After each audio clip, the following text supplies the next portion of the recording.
সিলেটে Bangladesh Zimbabwe test চলাকালে heart অ্যাটাকে মারা গেছেন বিসিবির সিকিউরিটি কোঅর্ডিনেটর মোহাম্মদ ইকরাম চৌধুরী। সকালে স্টেডিয়ামে দায়িত্বরত অবস্থায় অসুস্থ বোধ করলে তাকে সিলেটে আল হারামাইন হাসপাতালে নেওয়া হয়, সেখানেই মারা যান তিনি। এ ঘটনায় শোক প্রকাশ করেছে বিসিবি।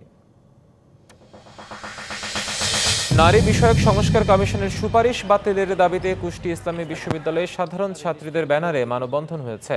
দুপুরে বিশ্ববিদ্যালয় ক্যাম্পাসে আয়োজিত কর্মসূচিতে বক্তারা নারী বিষয়ক সংস্কার কমিশনের পুনর্গঠন এবং বিতর্কিত প্রস্তাব বাতিলের দাবি জানান।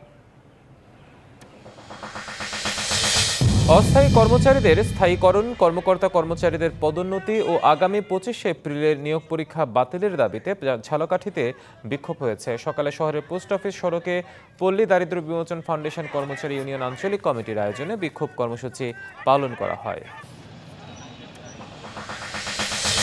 যুক্তরাষ্ট্রের কেন্দ্রীয় ব্যাংকের প্রধান জেরোম পাওয়েলকে বরখাস্তের ইচ্ছে নেই, এমন মন্তব্য করেছেন মার্কিন প্রেসিডেন্ট ডোনাল্ড ট্রাম্প। ওভাল অফিসে সাংবাদিকদের প্রশ্নের জবাবে মার্কিন প্রেসিডেন্ট বলেন, সুদের হার কমাতে পাওয়েলের আরও সক্রিয় ভূমিকা পালন করা উচিত।